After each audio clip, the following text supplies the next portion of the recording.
हो गया। Surgical strikes के साथ भी यही था।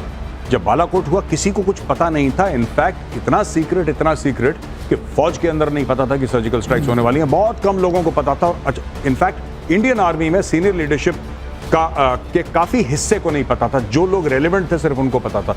तो अगर आप मिलिट्री स्ट्राइक करते हैं, अगर आप एयरफोर्स का इस्तेमाल करते हैं, नेवी आर्मी का, जो लोग रेलेवेंट हैं उन्हीं को पता होंगे। हम लोग न्यूज़ मीडिया से लेते हैं। चीज़ें ऐसी होती हैं जो हो जाती हैं, जो पब्लिक स्फेयर में नहीं आती हैं, और कुछ चीज़ें होती हैं जो सामने से नजर आती हैं। पूर्ण विश्वास है कि सरकार ने काफ़ी कुछ ऑलरेडी कर दिया है। थिंग्स आर इन मोशन, और अचानक एक दिन सवेरे उठेंगे तब पता लगेगा कि बीती रात ये प्रतिशोध यहां तो शुरू हो गया, लेकिन क्या भारत ने भी प्रतिशोध लेना शुरू कर दिया है? क्या सिंधु का पानी, उस बारे में अनाउंसमेंट करने के बाद कि हम अब उस संधि को नहीं मानेंगे, क्या यहां से नागरिकों की विदाई के बाद, क्या अपनी स्ट्रैटेजी को लगातार और फाइन ट्यून बैठक दर बैठक करने के बाद प्रतिशोध की स्थिति क्या शुरू हो गई है, या वो घड़ी आने वाली है? अभी के माहौल का किस तरीके से इसको एनालाइज किया जाना चाहिए? पाकिस्तान हमसे पहले कैसे कह रहा है कि बस इस समय स्ट्राइक होने वाली है, इस समय स्ट्राइक होने वाली है? एक्चुअली ये क्या है, ये समझने की कोशिश करेंगे। मेजर गौरव आर्या हमारे साथ इस चर्चा में, हमारे साथ एस वाइस मार्शल पीके श्रीवास्तव सर जुड़ रहे हैं। और पहली बार आप ये देखिए कि अपना एनएसए आईएसआई के चीफ को बना दिया है पाकिस्तान ने। ये बहुत बड़ा घटनाक्रम है। विक्रम सिंह साहब की निगाहों से इसको समझेंगे। डीजी रहे हैं उत्तर प्रदेश में, पुलिस महकमे को, पुलिसिंग को, इंटेलिजेंस को बहुत अच्छे से जानते हैं। पहले ये खबर देखिए, पल पल हमले के खौफ में जी रहा है पाकिस्तान।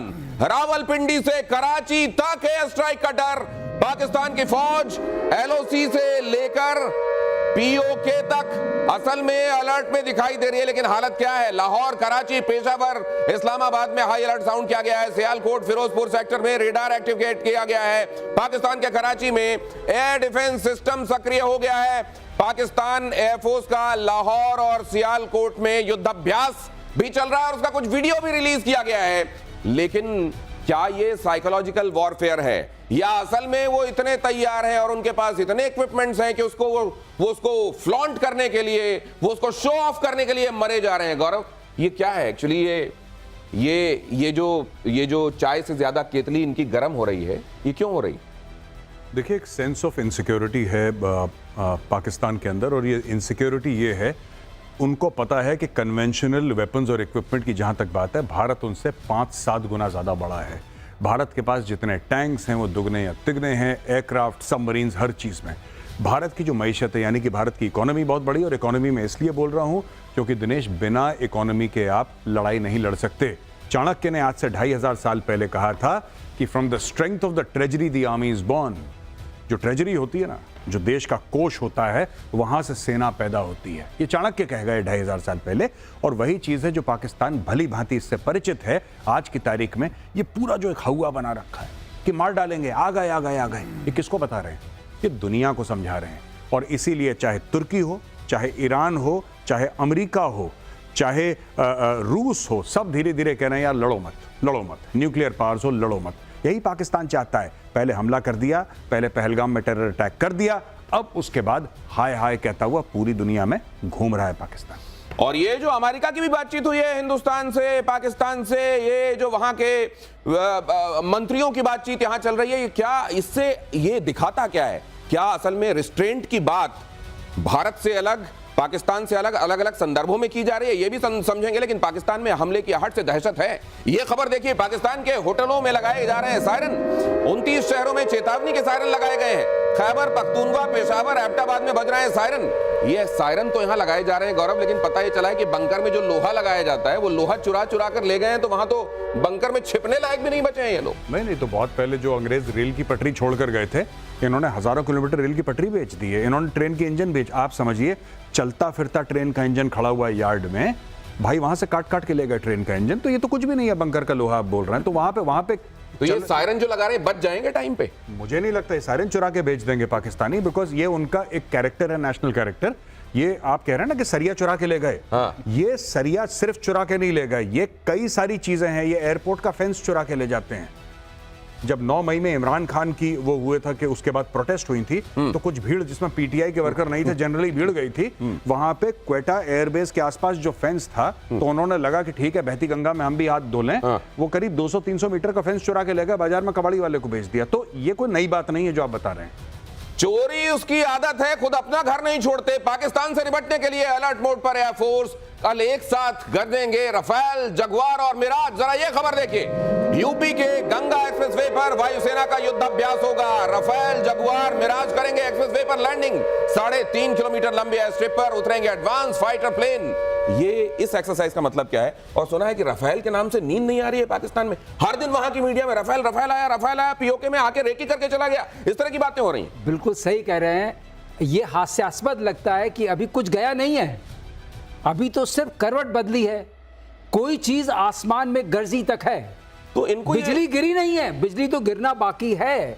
और ये जो आप पूछ रहे हैं एक्सप्रेसवे में जो हम एक्सरसाइज कर रहे हैं, ये पहले हमने यमुना एक्सप्रेसवे पे की थी और लैंडिंग करके ये डाइवर्शनरी एयरफील्ड्स या in distress you want to exercise, उसकी एक प्रैक्टिस हो रही, वो भी एक डिमॉन्स्ट्रेशन है दिखाने के लिए। हम ऐसा नहीं है कि हम अपने एयरफील्ड से उड़ान भर सकते हैं, हम अपने एक्सप्रेसवे से भी उड़ान भर सकते हैं। हाँ। और ये अपने आप में बहुत बड़ी चेतावनी है। हाँ। जो आपने कहा ना कि इनके डर की कोई सीमा नहीं और हमारे चोट की कोई इंतहा नहीं है। और अगर ऐसा है तो ये कुछ ऑप्शंस हम यहां डिस्कस कर रहे हैं। आप देख रहे हैं गौरव स्क्रीन पर, ये असल में कुछ लोग ये समझ रहे हैं कि इस समय डिले हो रहा है भारत की तरफ से।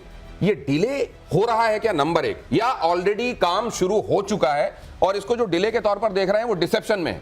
जी देखिए, ऐसा होता है कि कई चीज़ें ऐसी होती हैं जो हो जाती हैं, जो पब्लिक स्फेयर में नहीं आती हैं, और कुछ चीज़ें होती हैं जो सामने से नज़र आती हैं।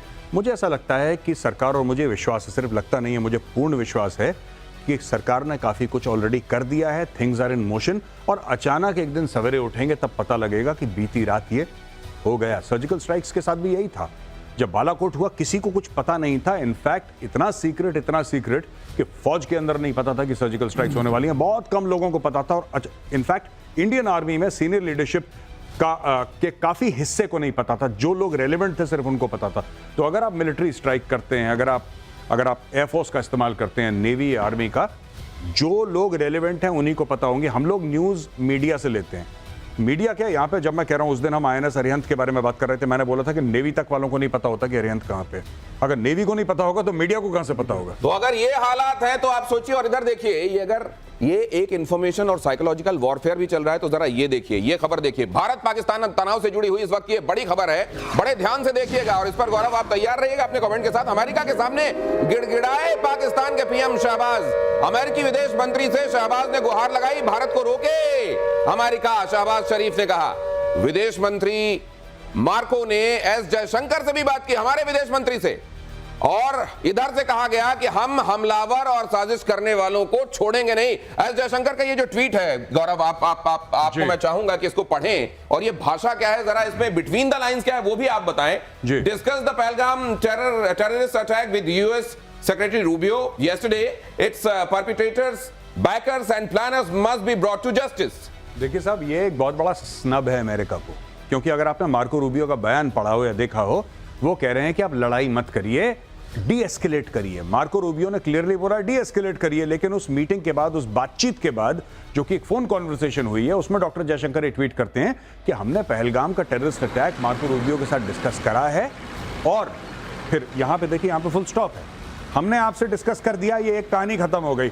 दूसरी कहानी है कि जिसने कराया और जो उसके बैकर्स हैं उनको हम, तो ये बड़ी इंपॉर्टेंट बात है और इसको क्लोज इन करके यहां पर दिखाइए। ये कहा जा रहा है कि आप इसमें फुल स्टॉप का मतलब समझिए, ऐसा नहीं है कि वो कॉमा है और कंटिन्यूएशन में सारी बात कही जा रही है। Discuss the Pahalgam terrorist attack with US secretary Rubio yesterday and there comes a full stop, means the sentence up till here only, period. उसके बाद it's perpetrators, backers and planners must be brought to justice। मतलब क्या, America ने ये कहा होगा आप restraint करें, आप डीएस्केलेट करें, और यहां से कहा गया होगा माइंड योर बिजनेस, हमको मालूम है कि क्या किया जाना है। हाँ, ये कहा गया। यही मैं कह रहा हूं। मैं ये कह रहा हूं कि इस ट्वीट में 2 सेंटेंसेस हैं और पहले सेंटेंस और दूसरे सेंटेंस का एक दूसरे से कोई रिश्ता नहीं है, मैं ये कह रहा हूं। तो ये आज का भारत है जिसको ये बताते आता है, वो अमेरिका हो, चाइना हो, खुद को समझने वाले सुपर पावर्स हो, कि हमको क्या करना है वो बताया ना जाए। ये जो कम्युनिकेशन है, ये कम्युनिकेशन बहुत बहुत इंपॉर्टेंट है। और मुझे लगता है विक्रम सर कि ये कम्युनिकेशन के मामले में अगर हम देखते हैं कि पड़ला किधर,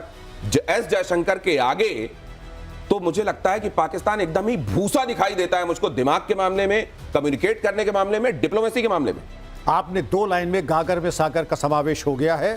S जयशंकर साहब ने जो फरमाया है उस पर सभी कुछ समाहित है। बिस्मार्क ने कहा था, right politely, speak diplomatically, one observes the rules of politeness even in the declaration of war. युद्ध की घोषणा में शिष्टाचार का, हम लोग पाकिस्तान की तरह थोड़ी हैं कि हम उतर आए गाली गलौज के ऊपर। लेकिन आप कहाँ देखें, परिमार्जित परिष्कृत भाषा, संतुलित भाषा, और पाकिस्तान की भाषा ले लीजिए, उनके मेंबर्स ऑफ पार्लियामेंट की भाषा ले लीजिए, वो तो गाली गलौज में लगता है अंताक्षरी के पारंगत गोल्ड मेडलिस्ट हैं, और यहाँ हमारे सामान शिष्टाचार। सर वहां एक शब्द बड़ा यूज हो रहा है, मैं वहां की मीडिया में, खासतौर से प्रिंट मीडिया में क्या इस्तेमाल हो रहा है वो देख रहा हूं। गौरव, एडवेंचरिज्म बहुत इस्तेमाल करते हैं, वो क्यों करते हैं ये भी आप बताइएगा। लेकिन उससे पहले जरा ये देखिए, हाफिज सईद, मसूद अजहर, इनको किसी जैसे जैसे कहीं पर अगर कुछ होता है और मां को दिक्कत होने लगती है ना, अपने बच्चों को लेकर छिपाने छिपने की स्थिति आ जाती है। देखिए कितना वात्सल्य उमड़ रहा है इन टेररिस्ट के लिए। आतंकी हाफिज सईद की सुरक्षा को लेकर पाकिस्तान बेचैन है। पाकिस्तान ने आतंकी हाफिज सईद का ठिकाना बदला, लाहौर की सुनसान कोठी से आबादी वाले इलाके में शिफ्ट किया कि अगर कहीं कोई एक्शन हो तो कम से कम आबादी को देखकर शायद एक्शन लेने वाले सोचें। हाफिज की सुरक्षा में पाकिस्तान ने एसएसजी कमांडोज लगा दिए। अब आप देखिए, टेररिस्ट को बचाने के लिए, टेररिस्ट को सहेज कर रखने के लिए पाकिस्तान हमेशा कितने जतन करता है देखिए, और फिर कहता है कि नहीं हम तो खुद आतंक के सताए हुए हैं। ये एक तरफ किया जाना, और ये हम यूं ही नहीं कह रहे हैं, ये जब आप देख रहे हैं तो अब जरा कुछ और भी मैं आपको दिखाता हूं, जरा वो भी देखिएगा आप। ये तस्वीरों के जरिए आपके सामने रखने की कोशिश करता हूं मैं, जहां पर आप ये देखेंगे कि एक्चुअली इनका प्लान क्या है। क्या ये एक तरफ आईएसआई के मुखिया को अपना एनएसए बना रहे हैं, उस पर तो मैं बाद में आऊंगा, लेकिन वहां के जो पूरी दुनिया में घोषित आतंकी हैं उनको बचाने के लिए, ओसामा बिन लादेन एबटाबाद में मारा गया था, लेकिन उसके बाद बहुत सारी रणनीति छुपाने को लेकर भी वहां पर बदली गई है। जरा उसको देखते हैं, आइए जरा यहां पर फ्लैश कीजिए, आइए बताते हैं कि किस तरीके से सुरक्षाएं बदली गई हैं।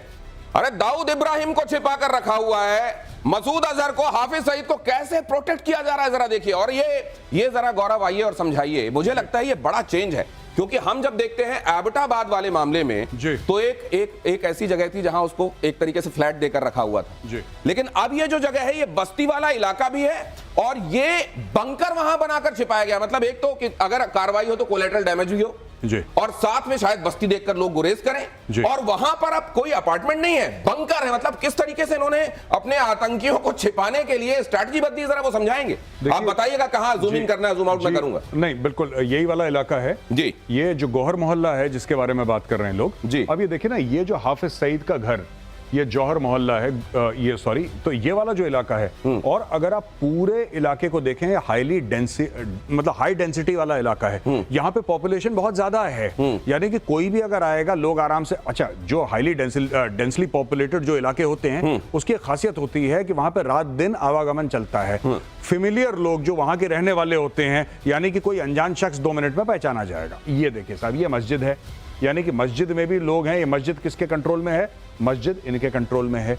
ये मदरसा जो है किसके कंट्रोल में है? हाफिज सईद के कंट्रोल में है। और ये जो रिहायशी इलाका है, ये कौन है? यहाँ पे पूरी इनकी टीम रहती है, और बंकर इन्होंने यहाँ पे बना रखा है जो उनका घर है। तो यानी कि ही इज प्रोटेक्टेड। आईएसआई और एसएसजी, स्पेशल सर्विसेज ग्रुप जो है पाकिस्तान आर्मी का, उसके कमांडो डिप्लॉय कर रखे हैं, और ये लोग प्रोटेक्ट कर रहे हैं। अच्छा ये बताइए कि ये तो यहाँ पर आकर छिपा हुआ है, हाँ जी, असीम मुनीर कहाँ छिपा हुआ है? Why is he missing in action? अब देखिए, आप 7 दिन पहले परेड के लिए गए थे, वो अभी तक आए नहीं है। 7 दिन से परेड चल रही है। वो परेड करते करते कहीं लंदन या कहीं और तो नहीं निकल गए? क्योंकि घर वालों को तो परेड कराई थी उन्होंने बाहर के देशों में। जी, घर वाले पहले भेज दिए थे इन लोगों ने अपने जितने, और सिर्फ आसिम मुनीर नहीं, इनके टॉप 3 स्टार जनरल्स ने, लगभग सभी ने, सबके घर हैं बाहर, और सबके बच्चे और सबकी बीवियों के डुअल नेशनैलिटी है। कोई ब्रिटिश सिटीजन है, कोई अमेरिकन सिटीजन है। पाकिस्तान का लॉ अलाउ करता है डुअल सिटीजनशिप। सब लोगों ने अपने लोगों को बाहर भेज दिया, पैसे डॉलर जेवर लेकर। ये पैसे डॉलर जेवर लेकर अगर उनको वहां, ये देखिए आप, ये वहां की फौज है। ये इसीलिए कहा जाता है कि बाकी जगहों पर किसी एक मुल्क के पास उसकी सेना होती है, और यहां पर एक सेना के पास उसका मुल्क है। ये कितना बड़ी आयरनी है। और वहां की आवाम को इतने सालों में, इतने दिनों में ये समझ में नहीं आया कि क्या खेल हो रहा है। ये बहुत बड़ी आयरनी है दिनेश। एक बार इन्होंने, आपने इनकी मीडिया सुना होगा कि ये बनिए वर्ड का इस्तेमाल किया था हिंदुस्तान में। ये बनिए, असली बनिए तो ये हैं। 1.5 लाख करोड़ का बिजनेस करते हैं, ये आर्मी बिजनेस करती है। ये आर्मी बनी वाली आर्मी हो गई है। नहीं तो ये तिजारत के लिए है कि प्रोटेक्शन के लिए? प्रोटेक्शन के लिए कहाँ। और ये सारा पैसा अपना जो है विदेशों में भेज देते हैं। आप किसी जनरल को उठा के देख लीजिए, उसके बच्चे यहाँ नहीं पढ़ते हैं, उसके रिटायरमेंट के बाद आपने किसी को देखा अपने देश में रहते हुए? ये किस तरह की देशभक्ति है? और देश को लूट रहे हैं ये। सर एक चीज और, ये इसी नक्शे के हवाले से, ये नक्शा एक बार और डालिए डीजीपी सर, आपसे मैं ये जानना चाहता हूं। देखिए मस्जिद मदरसा अमूमन इन जगहों का, देखिए जब नाम रखते हैं तो लश्कर तैयबा, जैशे मोहम्मद, ताकि उसमें वो जो फील आए ना, वो धर्म वाला फील आए, मजहब वाली फील आए। और देखिए मदरसे और मस्जिद का इस्तेमाल असल में किस तरीके से किया जाता है वो भी देखिए आप, ये इनकी हकीकत है सर। दिनेश जी, ये 36 साल मैंने इसको फर्स्ट हैंड देखा है। ये इलाके ऐसे होते हैं, इनको यहाँ होता है कम्यून लिविंग। अगर मैं आपके आंख पे पट्टी बांध करके कुछ ऐसे इलाके में पहुंचा दूं, आप ये समझ नहीं पाएंगे कि कम्यून लिविंग आप कहां पर है, बांग्लादेश में है, पाकिस्तान में है या हिंदुस्तान में है। और उसका उद्देश्य होता है, ये कोई इत्तेफाकन नहीं, अगर वहां पे कोई हरकत होगी 2 किलोमीटर पे, जैसे आपने कमांडोज भेजे, वो मालूम पड़ेगा स्थिति असामान्य है, अननेचुरल है, खतरे की घंटी, वो सिस्टम ऑफ अलर्टनेस चालू हो जाए। सर मान लीजिए कि यहाँ पे ये बंकर बना हुआ है, अब बंकर बस्टर मान लीजिए ले जाते हैं, और बंकर बस्टर इस जगह पर अगर यूज होता है तो फिर जाहिर है कोलेटरल डैमेज बहुत होगा। कोलेटरल तो डैमेज फिर होगा। इस तरह की जगहों पर, इस तरह के लिए तो ये तो बड़ा, ये उन्होंने अपनी तरफ से बड़ा चतुराई वाला काम किया है। नहीं, शिखंडी आगे कर दिया इन्होंने, शिखंडी आगे कर दिया, शिखंडी आगे कर दिया। ये देखिए, क्या गौरव आप ऐसा मानते हैं? जो आप कह रहे हैं ना कि collateral damage, line of control के पार जो विलेजेस हैं, पाकिस्तानी आर्मी गांव के बीच में तो उनकी गन पोजीशन है। ये तो पाकिस्तानी आज से नहीं है, जब मैं था फौज में 1998 में, when I was there in the army along the line of control 98-99 में, तब मैंने यही देखा था। हमारे बिल्कुल पार जो गांव थे, पुंछ इलाके में था मैं लाइन ऑफ कंट्रोल पे, तो जो पीओके में गांव थे, ऑक्यूपाइड एरियाज जो हैं, पाकिस्तान ऑक्यूपाइड कश्मीर, वहां पे गांव थे, उनके बीच में उन्होंने अपनी मीडियम गन्स लगा रखी थी कि अगर हम फायरिंग करेंगे वो हमारे ऊपर गोलीबारी करेंगे। जब हम उनके ऊपर गोलीबारी करेंगे, जिसको फौज में काउंटर बॉम्बार्डमेंट कहते हैं, तो गांव में गिरेगी, फिर दुनिया के बारे में रोएंगे कि साहब ये गरीबों को मार दिया। अब ये देखिए अगर ये जिसको कहा जा रहा है कि शिखंडी को आगे कर दिया, क्या किया जा रहा है ये देखिए, और यहां पर किस तरीके से बचाने की जुगत लगाई जा रही है इन आतंकवादियों को। और मुझे ये लगता है कि अभी 9 तारीख को, अब जैसे मोहम्मद मौलाना मसूद अजहर, ये भारत की जेल में था, आप जानते हैं कंधार के बाद इसको छुड़ाकर ले जाया गया। ये मसूद अजहर को लेकर बड़ी खबर आपके सामने रख रहा हूं। आतंकी मसूद को बहावलपुर में ISI के सेफ हाउस में छिपाया गया, जैश के आतंकी कैंपों से भी आतंकियों को शिफ्ट किया गया है। ये इसके बाद मुझे लगता है किस मुंह से ये दुनिया से ये कहते हैं कि नहीं हम तो खुद आतंक के सताए हुए हैं और आप एक काम करो, हमको मदद देते रहो, जिसको आप भीख कहते हैं। जी देखिए, इनका ये कहते हैं कि हमारे 80,000 लोग मार दिए। ये पाकिस्तानी अक्सर ये कहेंगे, जब भी आप बात करेंगे ना आतंकवाद की, तो कहेंगे साहब हम खुद आतंकवाद के सताए हुए हैं, बिल्कुल, हमारे 80,000 लोग मर गए। Fact of the matter is, ये 80,000 लोगों को मारने के लिए इन्होंने अमेरिका से पैसे लिए हैं। तो जब आपने पैसे पकड़ लिए करीब $35 अरब, फिर आप रो क्यों रहे हैं? अमेरिका ने आपको पैसे क्यों दिए थे? आपको मुशर्रफ का किस्सा वो पता है ना, जब उसने लोग बेचे थे, आपको याद है नहीं याद है? लोग बेचे थे 4,000 आम पाकिस्तानियों को, जिनका अलकायदा और इस्लामिक स्टेट से कोई लेना देना नहीं था, कोई कबाब बेचने वाला, कोई फल बेचने वाला, कोई दुकान में नौकर, कोई म्यूनिसिपैलिटी में काम करने वाला। ISI उसको पकड़ के ले गई, उसको मारा, बोल तू अलकायदा का है, मारा, बोल तू अलकायदा का है। उसने बोला ठीक है साहब मारना बंद करो, मैं अलकायदा का हूं। अंगूठा लगाया, 4-5 हज़ार डॉलर में एक आदमी बेचा मुशर्रफ ने। आप जाके इंटरनेट पे चेक कर लीजिए, पाकिस्तान की रिपोर्ट्स कहती हैं 4,000 इनोसेंट पाकिस्तानीज को अमेरिकन को बेचा और खुद जेब में पैसे डाल के दुबई चला गया है। अपने यहां के नागरिकों को आज ले नहीं रहा है। वो बॉर्डर पर अटारी पर पहुंचे हुए हैं लोग, क्योंकि जिनका वीजा खत्म हो गया, उनको जाना था, टाइम जब खत्म हो गया तो सरकार ने खुद ले जाके उनको वहां खड़ा किया कि भाई इनको ले लो अंदर। कहा जा रहा है कि ऐसे लोग करीब 50 तो वहां पर वेट कर रहे हैं कि भाई बॉर्डर खोलो, हमको अंदर ले लो। कह रहा हम नहीं पहचानते। अगर ये बेचने वाली बात है तो ये उसमें स्टैंप भी लगाती है कि उनके लिए अपने नागरिकों की जान कितनी मूल्यवान है।